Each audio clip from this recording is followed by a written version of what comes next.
You're watching the home of the real story, and this is In the Market. Now, Kenya's economic performance remains solid, with the growth rate expected to improve from 5.6% in 2015 to 5.9% in 2016, according to World Bank Group economic reports.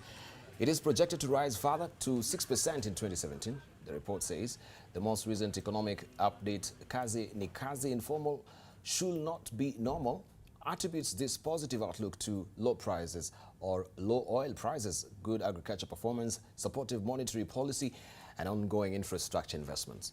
Kenya experienced strong economic performance in 2015 and has exceeded the average growth for sub-Saharan Africa countries consistently since 2009. The report also notes that Kenya's economy remains vulnerable to domestic risks that could moderate the growth prospects. This includes the possibility that the investors could defer investment decisions until after the elections, that election-related expenditure could result to a cutback in infrastructure spending, and that security remains a threat, not just in Kenya, but globally. Plus, commercial banks have moved to enforce the narrowest meaning of deposit accounts that qualify to earn the 7% or 70% of central bank rate set in the recently enacted banking law. The lenders have in recent days rushed to reclassify deposit accounts to avoid paying the huge interest on clients' funds, even as they moved to comply with the capping on the cost of loans. Some banks sent notice to clients informing them that only fixed accounts are qualified to benefit from the deposits rate. This is a marked departure from the recent industry practice that paid savings accounts an average deposit rate of 1.4%, according to central bank rates published in April this year. So this is a raft of issues that also we're discussing, and of course looking also at Kenya's debt level as well. And we're asking you this morning this question: do you think Kenya's debt level is sustainable? Do you think Kenya's debt level also is sustainable? That also will be one of our key topics this morning. Make sure you hit us on Twitter. AM Live NTV is a Twitter handle. AM Live NTV is a profile name on Facebook. And we're holding court this morning with Dr. Collins Odote, who is a lecturer at the University of Nairobi. Also, we have with us Gabriel Negatu, who is the Regional Director of African Development Bank. Also, we have with us Phyllis Wakiaga. She's the CEO of Kenya Association of Manufacturers. Also, we have with us James Mureu, who is from the Kenya National Chambers of Commerce and Industry. He is the chairman, the national chairman of the National Economic Diplomacy Committee, and he will tell us more about also what to think about this new development. And of course, this is also on the front cover of the Daily Nation. We can see a side-by story there on the front cover of the Daily Nation. Let me just try and zoom it in for you, but my director may just pick it up so that you can see that side-by story there. I will show you. It says, show us the money borrowers tell banks. Two major leading banks have reported a surge in loan disbursement after capping of interest rates. Kenya Commercial Bank says it has lent, I should say, out 6.3 billion shillings since the law came into effect on September the 14th. Gentlemen, in light of what also I just read there from my introduction, we can see there is a reclassifying of products as well. But of course, there's a surge as well for people going for the loans. So this is the beauty of the new banking amendment law. Let's begin with you, Collins. Why are the banks reclassifying their products? Is there a loophole in the law that now they're maximizing on? I think you need to look at what banks are doing against their response to the law. Yes. You know, they are reluctant compliers to this law, because this is not the first time that the law has been discussed. It's like the third or fourth time, and all the times they have complained, they have said this will affect their business. I think while they're complying, there's an initial effort to try and find out how to circumvent the law, how to reduce this impact. Yes. But for me, I think we need to focus on the good news. And the good news is what you've just read on the first page. That contrary to the skeptics who say that this will lead to stagnation in the economy, this will negatively affect the banks, I think the statement from the banks is showing the contrary, which is a good thing for the country and a good thing for the law. And I think that's what the focus should be on. All right, so you know, some lenders also, they're indicating that they will cut down on fixed deposit accounts, and they have advised their clients that fixed accounts with more than 2 withdrawals will be treated as transactional current accounts that do not qualify to earn any interest rates. So are we playing around with this particular law? If we may come to you also, James Mureu. First of all, let me say I've been vindicated. You remember when we talked about this, Ali Khan was very skeptical. I wish he was here this morning. He's out of the country. Yeah, truly speaking, I predicted what is happening today. Yes. And I said there will be a little bit of a ripple, but once the dust settles, I'm sure it will be business as usual. And I suggested that the banks needed to broaden the base rather than deepening, as was the case before. Yes. And they're going to reap the same 100 million shillings from 10,000 people rather than 100 million shillings from 100 people. So for me, this is a good thing.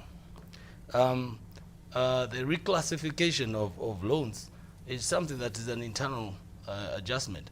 What is exciting is that central bank is keeping a tab on this. And I remember again saying that if the supervision of this transition period is not up to speed, then there'll be problems. But as far as I can see now, banks are complying. In fact, I did also predict that some of the banks will actually charge below 14.5%.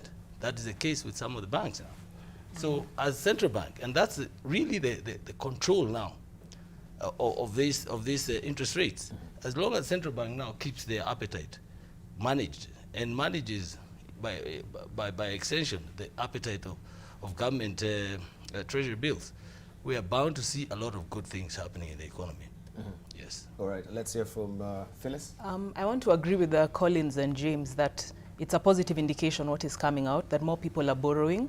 But the other positive thing that we are seeing is that the Nairobi Stock Exchange said that in terms of interest saving, there's about 800 million being saved, which is something that is very, very positive.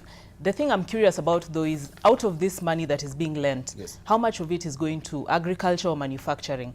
Because those are the sectors that will lead to a lot of positive development, the drivers of the economy. So we are seeing a lot of statistics on personal loans, but it would be interesting to see, because last year manufacturing, for example, borrowed about 285 billion.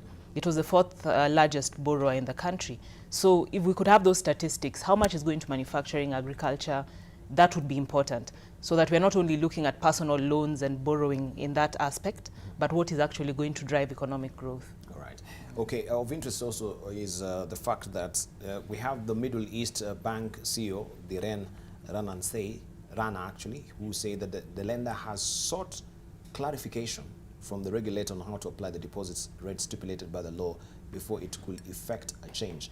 And they're saying there is so little clarity because it is a law without definition. So they're seeking clarification. So is this law without clarification? That's why also every bank will want to, you know, as you say, this is an internal affair, how you want to reclassify your products as well. But what is a game changer? Are we not reading any footprints in some of this reclassification, or not maybe the contractual agreement that we had before? Let's hear from Mr. Negatu. Thank you. You know, this is part of the settling down. The government has introduced something new. The banks reacted to it, resisted it, but now they have to comply. Yes. Now, as part of this process, you're trying to find your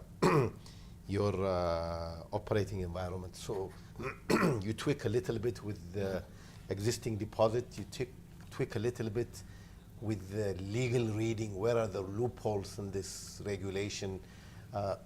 The president approved signed it into law, but then there are a lot of details and that are open to interpretation, and I think the Attorney General will now, working with the central bank, issue clarifications and so on. But it is the job of the banks to also see where the loopholes are and where they can be a bit more creative.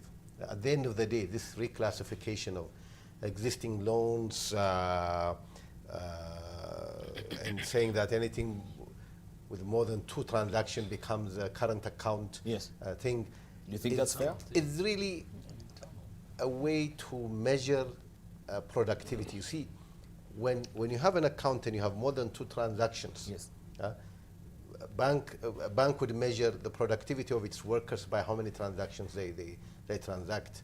You know, whether it's online, whether it's in person, and so on. It makes a difference. So as they look to see where they can squeeze productivity, in their operations, they say, okay, if you have more than 2 transactions, then it instead of being a saving, it becomes a current account.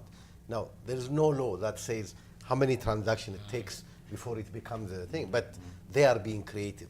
And part of this being creative and innovative is to see how they can compensate for lost interest. But what is surprising is that I think it has also surprised the bank that instead of a loss, they're seeing a surge in borrowing and so on.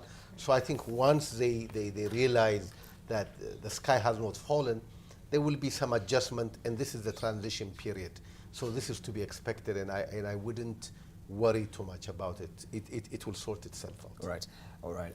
Yeah, we'll come to you, Honorable Nderitu Muriithi. Of course, we're looking at this particular interest rate blowbacks, and we can see we are talking about reclassification of products from the banking industry as well. Are they trying to jink and duck right now, as I had asked, because there's no clarity on the law? First of all, do you agree with me that there's no clarity? Are we in agreement? There's no clarity on the law. It seems Mr. Mureu is starting denying there's no clarity on the law. Look, even historically, banks were reticent to pay interest rates on current accounts. Yes.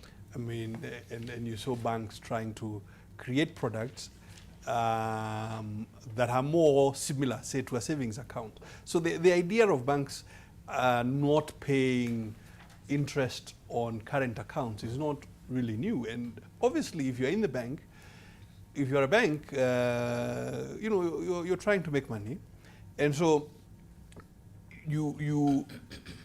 if the law allows you not to pay interest rates on monies that come to you in current account, then that's what you'll try to do, because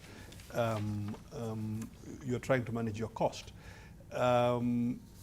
And then I think we shouldn't begrudge the banks, because, I mean, they are private entities. They're supposed to be trying to make a profit.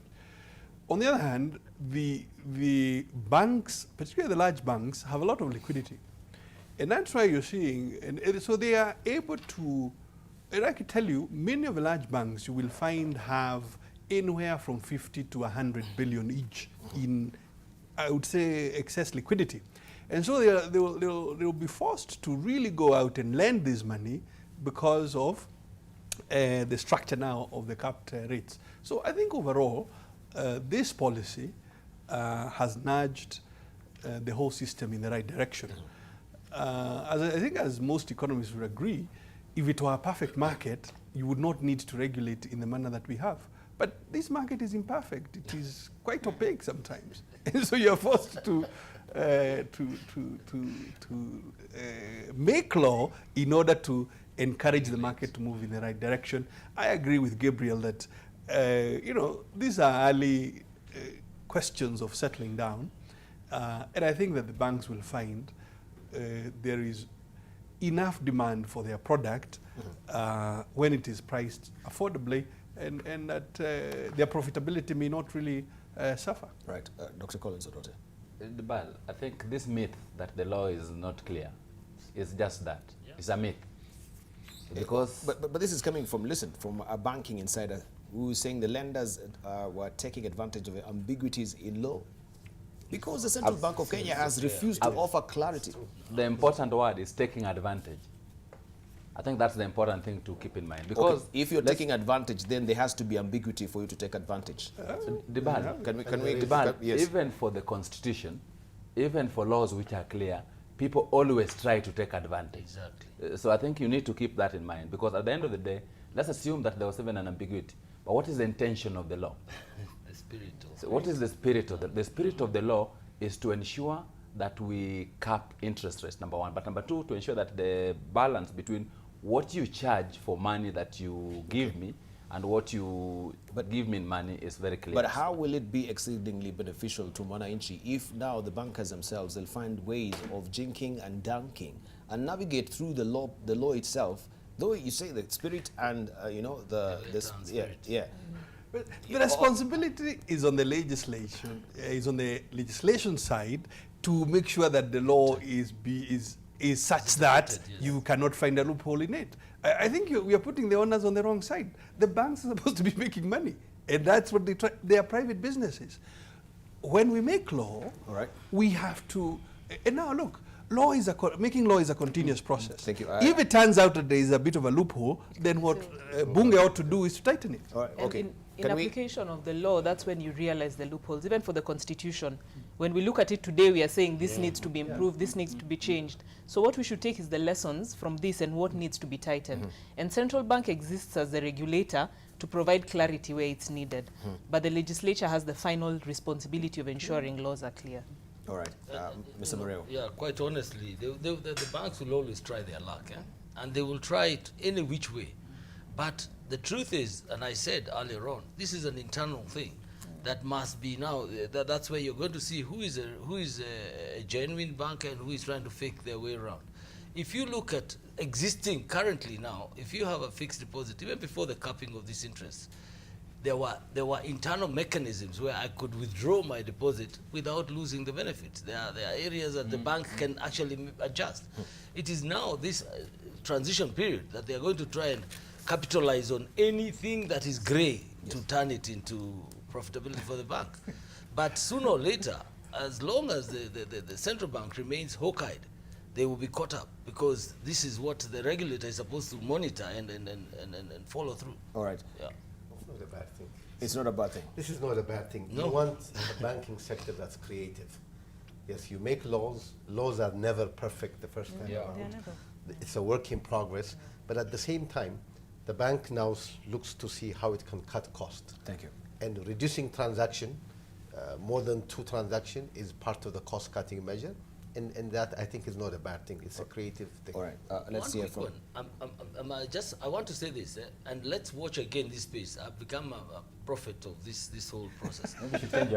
watch this space. The default rates now in banks will also drop, because hitherto the interest was actually turning good borrowers into defaulters because of the high interest rate. Now watch, as interest is managed, the increased borrowing will actually be serviced better. Right. That I can put on the table. Okay, but also there were bugbears and fears as we're winding up now on the interest rate cappings and the blowbacks of it. On the microfinance bit from the banking sector as well, through the mobile telephony as well. The law does not speak about microfinance institutions at the moment, and as we had also the CEO of KCB saying, and he says our mobile lending is currently a micro business product, right? Mobile lending by banks include, of course, M-Shwari.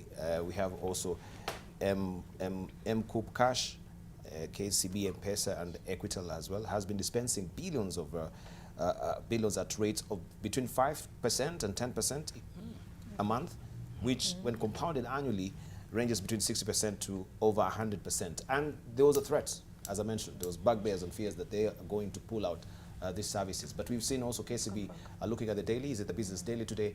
They've reinstated their lending or the microfinance M-Pesa mobile banking. Can we talk about this as a way? Did the law also overlook this particular microfinancing when it comes to interest rates as well of the mobile banking? Let's begin with you. I think the reality is the regulation of mobile banking has been a concern in this country for several years now, because it's a new innovation, and as soon as it came, you've seen the back and forth in the initial conversations as to whether this is a normal form of banking, as to whether it should be regulated and how it should be regulated. So I think to the extent that the law did not deal with it exhaustively, is something that just adds on to the need for us to have a robust legislation to address mobile banking. The reality is that mobile banking is here and now, and the amount of people it is reaching. If you look at it in terms of intention, the intention of capping interest rates, as James has said, was to widen and not deepen. The same thing that mobile banking has been doing.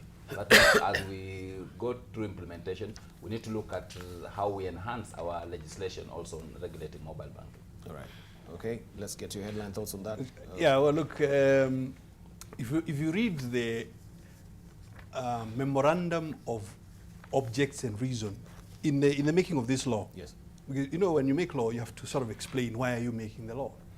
Now, it's quite clear that it is to make interest rates affordable across the board, and to also make savings attractive to the citizen.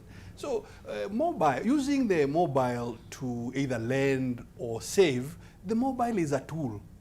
So I think that the banks are extending creativity a little bit there, because lending, whether you do it on mobile or, you know, in the old traditional way of sending money on the matatu or some other thing, lending is lending and saving is saving. So I don't think and I don't think, as you will see in the interpretation, that really, and some banks have already acknowledged that lending on mobile falls very much within the ambit of this law. All right.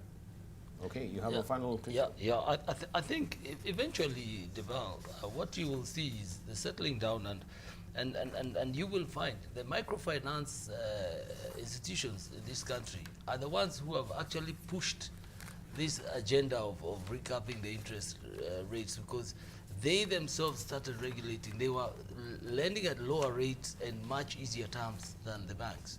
So slowly now, if now they become the ones who are too expensive, the Mwananchi is spoiled for choice. They can actually go now to the regular banks and borrow at that control until there is a market equilibrium. And once that is achieved, then like what Nderitu Muriithi said, there will be no need for laws. Now it will be a self-balancing situation where if you are too expensive, you are thrown out of the market. If you're lending right, you're in business. Right. So we will find a natural progression of things, and it will settle down once the open market operations are fully in gear. The key difference I think you're going to see here is, as Muriithi has said, yes, mobile is just a platform. Yeah. But when the law says bank, it means all deposit-taking institutions, okay, which includes microfinance. The only difference here is microfinance, by mandate and by definition, have a greater appetite for risk than your normal bank.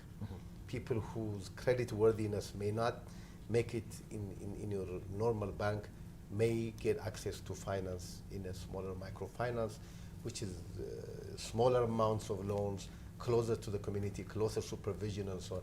So their risk appetite and their risk pricing is different than the regular bank. You may see a small difference there, but otherwise, James said that the market will regulate many of these issues. And mobile banking, Debarl, is also very attractive to banks. Yes. It's less expensive. There is Less transaction. So they will find it the preferred way of transacting slowly. And surely. And for me, the indication from KCB that they are coming back with the M-Shwari means that they're already finding a way to go around it. So that was the initial shock of the law. It was a big, yeah. Yeah. So, But eventually everything will level out. all right. Okay, let's drill this conversation deeper right now, and we look at Kenya's debt burden. And I think we've never exhausted on this program the Kenya debt burden. And I wish today that we will do that. And of course, our viewers, what we're asking you is Kenya's debt level sustainable? Is Kenya's debt level sustainable? Let's hear from you as well. You can call and ask questions or share your contribution as well. You can hit us on Twitter. AM Live NTV is a Twitter handle. Also, you can give us a thumbs up on Facebook. AM Live NTV is our Facebook profile. You can give us a thumbs up there. Right, the World Bank has raised the alarm over Kenya's growing appetite for foreign loans, saying it could expose the economy to financial distress and stall development projects. And I just want to also run by you some of the findings that we have, especially when it comes to bridging budget deficits in this country. Let's begin with you, Collins. I think first I get very surprised at the World Bank. Because if you look at the statements they make, they blow hot and cold. Yep. And sometimes I think, in my honest view, they play politics with economics. In my view, there is nothing wrong with getting money from China. Yes. So when you hear statements saying that you must look beyond China, you hear some sense of rivalry, which I think is not useful for the rest of us. What's more important, though, is to ask ourselves about what are the terms on which we are getting the loans from China. And I think that's the point that Jaindi was saying, and that's what should worry us as a country. Yes. What should worry us about whether the loans we are getting are concessional, only in theory, but in practice are commercial. So when you see, for example, that you are paying interest rates, you're paying higher interest than the principal repayment, you must ask yourself, for how long is the debt reducing? Because that's even the debate around this capping of interest rates, because even at the domestic level, the challenge has been, you borrow 1 million shillings, you pay for the next 20 years, and nothing has changed. So I think we need to take that even to the conversation in terms of external debt. How much are we borrowing and at what rate? And I think that's the bigger concern in terms of the amounts of money we're getting from China. All right, let's hear from Mureu. Yeah, thank you. I think, again, we have had that conversation before with Nderitu, the first time I think we met here. Because World Bank, like Collins has said, seems to play politics in this. Yes, there is need to put some controls and measures in terms of managing that debt. But it is clear and it's known that if you compare the two loan requirements from World Bank, they give you a list that keeps increasing as you fulfill some of the conditions. The list never gets to the bottom. The Chinese will give you 5 conditions and you meet them and your project is up and running. There is, of course, a risk to that, in that you might not pay too much detail to what it is that you're getting into with the Chinese. So for a long time, the World Bank has been throwing things at us, but it's about time they also reviewed their conditions of lending to us. The reason why we go looking east is because the World Bank has become too bureaucratic. So you find every time you fulfill certain conditions, and when you're in need, Debarl, you don't have much of a choice. Sometimes you even take expensive loans to fulfill a certain need. Yes. If a road, for example, is cut off and during the floods, and you really must now create that bridge, you may not have time to go and look for the best possible lender. You will actually take the immediate available so that you deal with the problem immediately. But for a long time, you find World Bank keeps saying things. There is nothing wrong with borrowing from China. The only thing that the Treasury needs to do is really negotiate the terms properly, so that, as Collins again has said, whether it's a concession loan or commercial loan, that must be very clear, and we must have an end to this period of repayment. But there is nothing wrong with the Chinese coming to our aid if the other loans are too expensive or too difficult to get. All right. Yeah. There was a very interesting also article, and I think we've also read here before on this forum, how Treasury's 700,000 debt every second will haunt the future of generation. 700,000 Kenyan shillings debt every second will haunt the future of this country. Can we hear from For me, Phyllis? thanks, Debarl. I'm actually looking at some numbers here. Our revenue growth against the debt growth, I'll say for the last 3 years. So in 2014, the revenue growth was 18% against the debt growth of 25%. 2015, 12% against 19%. Last year, revenue growth 13%, debt growth 28%. So for me, that's something we need to keep watching. How much is our revenue growing against our debt? And then these debts that we are getting, what are they going into? If it's infrastructural projects, well and good, but are they best priced? Are we ensuring that we seal all the loopholes so that the money actually goes where it should go? In fact, we should raise the question, because we had also Mbeere South legislator Mataba Masimi with the budget committee raising concerns about this particular public debt. And they were saying they were concerned that Kenya's public investments using borrowed funds has not yielded enough assets to warrant the borrowing. Yeah. Can we weigh on this? This is not coming from actually the investment committee. What do we have to show for all this public debt that now we are servicing right now, the loans, and of course we can see also the interest rates, they're skewed. I think, Debarl, well, first of all, I wanted to say to my colleagues to be slightly nicer to the World Bank, because I used to work there There you for go. 10 years. But look, numbers also. You know, the last time you were here, also I do not agree. Of Honorable Nderitu I do Muriithi. not agree with the bank's assessment. Yes. I do not agree with the bank's current assessment as to where we are. Having said that, I think I must acknowledge that I worked there for nearly 10 years. But I do not agree with the current assessment. Now, numbers have a way of creating a mirage unless you analyze them properly. Phyllis is saying about if you track revenue and expenditure. I'm looking also at a graph here from 2001 to to 2015, Yes. showing that on the whole, revenue has actually been growing at a slightly, or keeping pace, more than keeping pace with the growth in expenditure. So, are we in a big, gigantic problem? I really don't think so. Does Kenya have plenty of room, in fact, to absorb more debt? The fact is yes, because you have to look at debt not just in isolation. You have to say, where is your capacity to service that debt?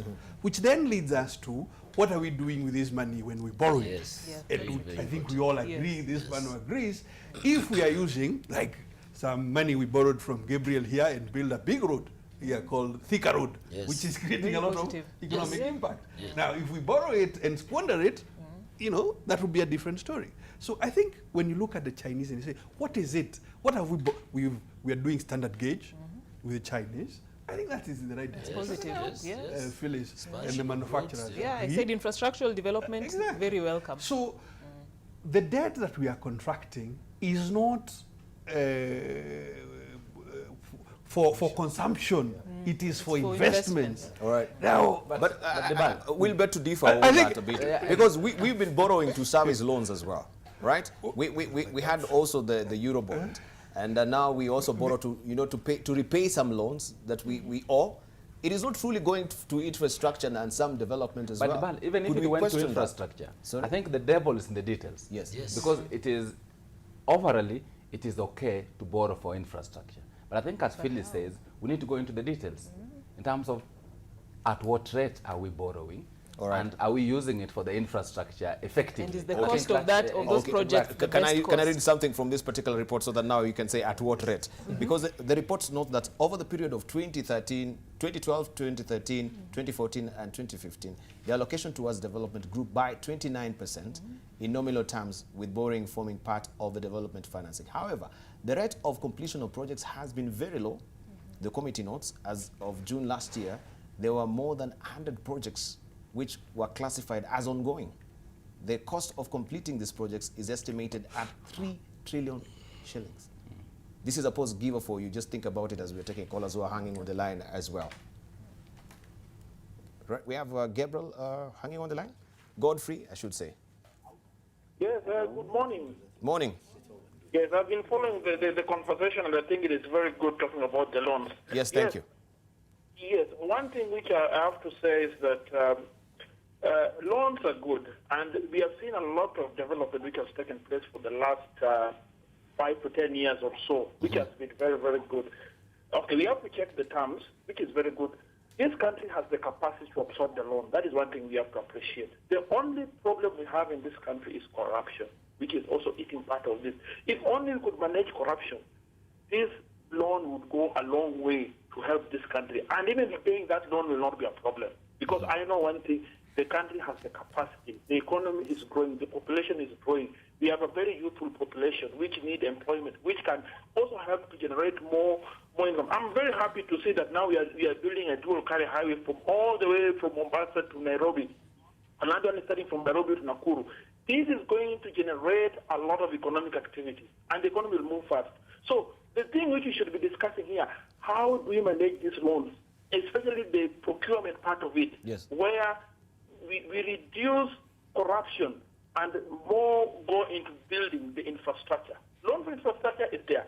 The issue of borrowing from east and west, I agree with one of the panelists there.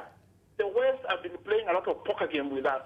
They come with a list of conditions which sometimes you fulfill this, they come with another one, they come with another one, and the Chinese are coming and telling us, give us this thing and we will give them we go to China. And look at the Thika Road now.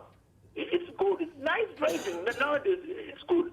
I am for we take more loans and manage them. Thank you. The country has the capacity. Thank you very much. Thank you, Mr. Onyango. There we have also Michael all the way from Canada.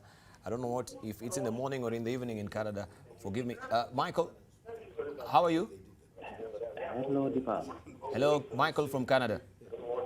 Hello, Debarl. Morning. Morning, Mike. All right. Is it morning in Canada? I'm not aware. The Canada is Okay, fine. Straight to the point. All right, please. I just want to contribute to the debate that you are having in studio. Yes. There is this. You have posed a very pertinent question concerning whether Kenya State is sustainable. Yes. I want to say the date is not sustainable so far because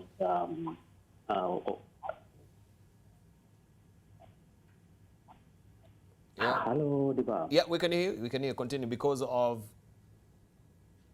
How are you? I'm very well. We can hear you. I think maybe there's a delay in between, so you're on air. Just go on, yes. Okay. Thank you, Debarl and panelists. Straight away, you have put a very important question. Yes. Whether the Kenyan state is sustainable. I want to respond to that by saying Kenya state is not quite sustainable at this point in time. Yes. Allow me to qualify my stand. Briefly, Michael. Let us give an observation to the education sector. The education sector is not receiving the required funding. When we look at the yes, when we look at the education sector, is not receiving. Several children have been learning under tree. We had a promise of laptops. Yes. Very few schools, as it were, they have received this particular promise. That is number one. Number two, look at the unemployment. Now, there is a report that has just come up by the UN that was done the other day, and it does report that by next year we are going to have around 17 million young people who are graduate unemployed. Yes. That one signifies something that needs to be addressed. Number three. Yeah, the last one, sir. Right now we have several companies that are closing shop in Kenya. Yes. That one indicates the economy is not doing well. Number four, look at the agricultural sector. It is actually on deathbed. It is not really being funded as it were. These are salient concerns that need to be. These are the indicators of a robust economy. Thank you. Now, allow me to congratulate this lady, the only lady, sterling lady. Actually, this gentleman, seated beside her. He said that, what has been happening? The government has been borrowing money from especially China to fix the need at hand. He alluded, he tried to imply that you just borrow, from whatever means to fix the current situation. All right, thank you. Now, thank you, Michael. We've got the gist of what you're saying, Michael. We're really strapped for time, but thank you for calling all the way from Canada and also watching the state of the economy here on NTV in the market. Maybe we can actually weigh in on what he was saying and also looking at various facets of the economy. Yesterday also we did a story here about the University of Nairobi, and he's also alluded to that fact that yes, we are going to have 17 million graduates who are unemployed. I mean, this is a tinderbox waiting to explode, where we have people who have graduated, they have degrees behind their name, but there's no employment at all.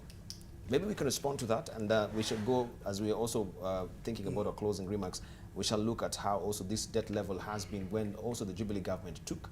Are we any better since we had the Kenyatta, Kibaki regime, I should say, and now we're having also President Uhuru Kenyatta's regime as well, in terms of debt sustenance. Where were we? I think we are at Gabriel. We are at Gabriel. Let's hear from Gabriel, then we go to Phyllis. Okay. No, thank you. Listen, I think this is an old debate, China versus the West. So we don't need to belabor that. Please. Yes. I think we've matured beyond that.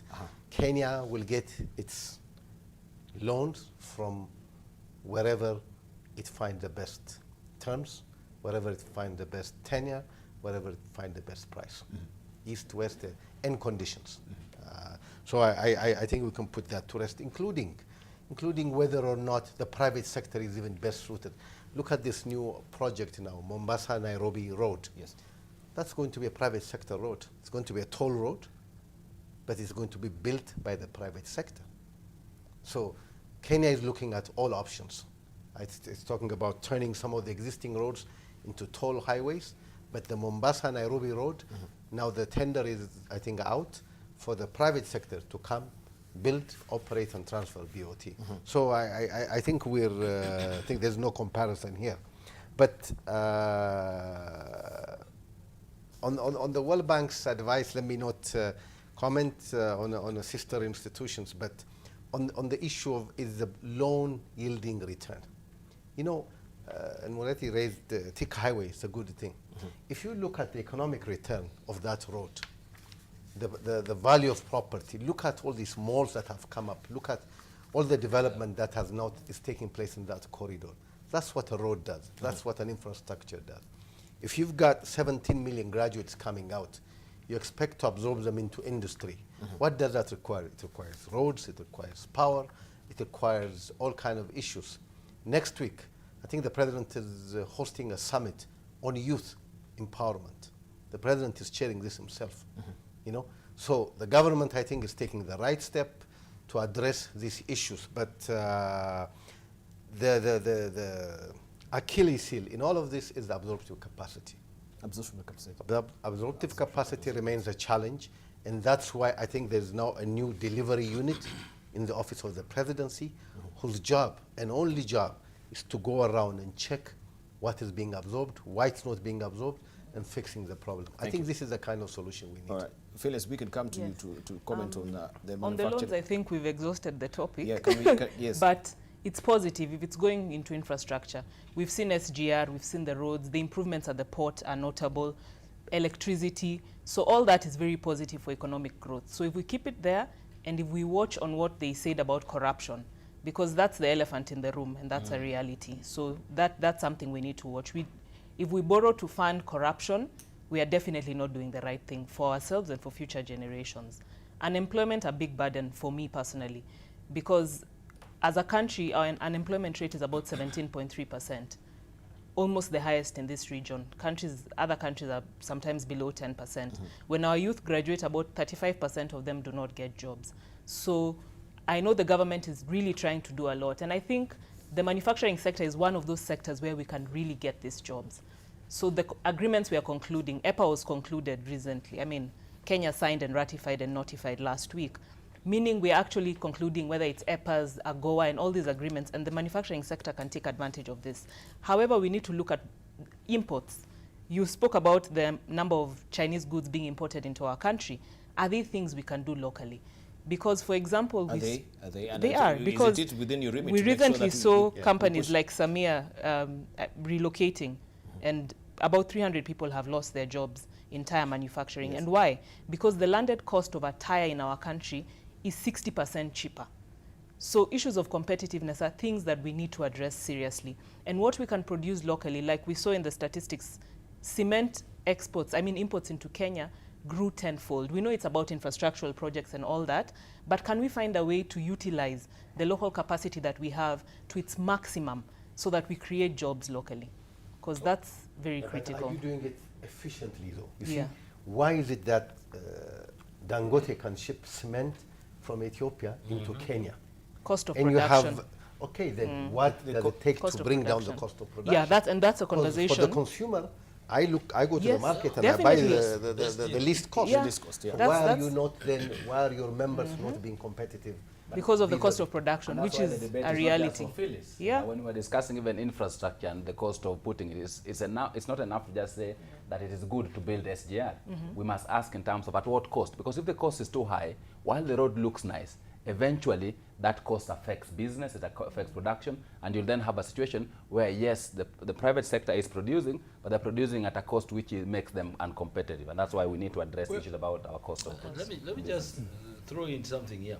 I think sometimes also when we are valuing these infrastructure projects, like Gabriel has said, there are many other value additions. Value benefits that accrue from this infrastructure. And so when we are looking strictly at numbers and saying that revenue has grown by 18% and debt has grown by 25%. Let's not get lost to the fact that these are long-term projects, these are long-term debts, and if you look at the amortized benefit across the life of that project, I think it's good to appreciate that there are other benefits. So if we are too strict, then we might lose the sight of the big picture. The thing of it, let me just weigh in one very quickly, and it might not please Phyllis. You see, from a policy point of view, it's not just manufacturing. It is manufacturing, it is agriculture, it is services. You look at the whole thing and say, where am I competitive? There can be no doubt. For example, in services, Kenya is very, very competitive. Yes. And when you look at the conversation now across the continent about diversifying our economies, it is very much services. We're very so, diversified. Yes, indeed. And if you look at where do I create jobs, I'll give you an example of a sector that has traditionally been ignored, audiovisual and cinema sector, which is such a growth area and has such serious multiplier that, you know, it's a bit strange that actually it has not been very much in the forefront. But you're now seeing African governments, Kenya in particular, paying a lot of attention to what can we do with audiovisual and services, because it is using technology and it is using creativity, so it is creating the kinds of jobs that young people are interested in. Okay, so allow me also to come in, because also we're really strapped for time a bit as we're winding up on this. Just to also ponder on this, that during Kenyatta's first budget as president, the government had a total outstanding public debt of 2.4 trillion shillings. In 2015, the second year, the outstanding debt rose to 200 billion shillings, by 200 billion shillings, should say, to 2.6 trillion shillings. In its third year, the debt grew faster. Treasury figures shows that in the current financial year, 2015-2016, total public debt stands at 3.4 trillion shillings, a staggering 800 billion shillings jump in 1 year. Ambitious revenue targets tend to fuel more spending requests and can drive up overall deficit. So, in light of the figures that I've given you, are we doing any better? Even with this what are the equivalent figures of GDP? Growth, what was GDP Growth. Even in total quantum? What was it? 3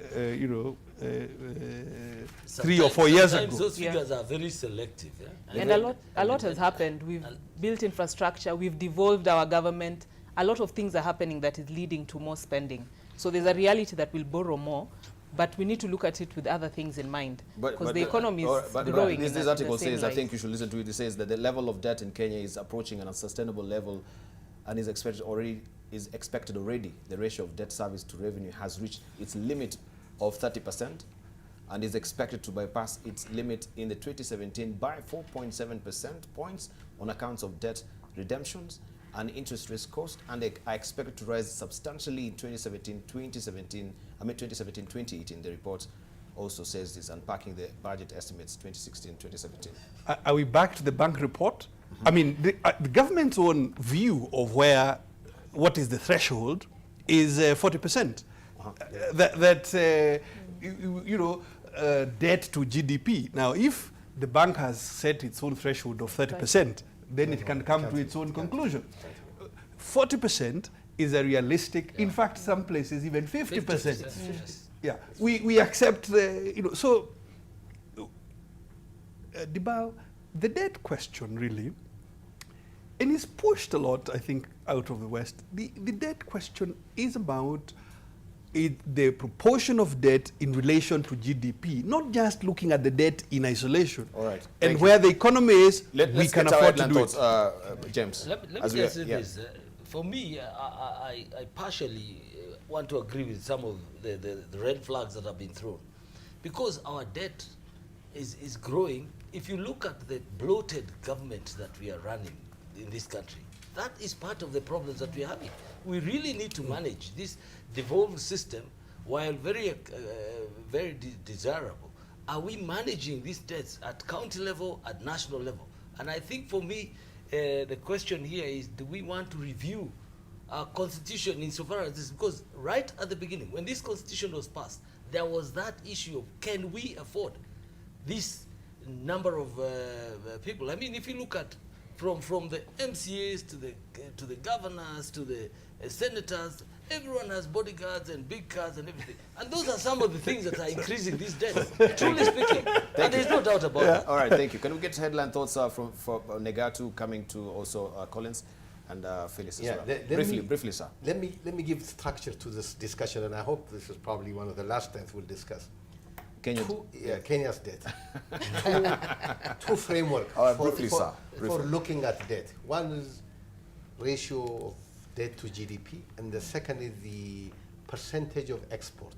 Now, ratio of GDP to debt up to 50% is still considered sustainable. Is it growing? Yes, it's growing. Is it alarming? Is it something to panic about? No.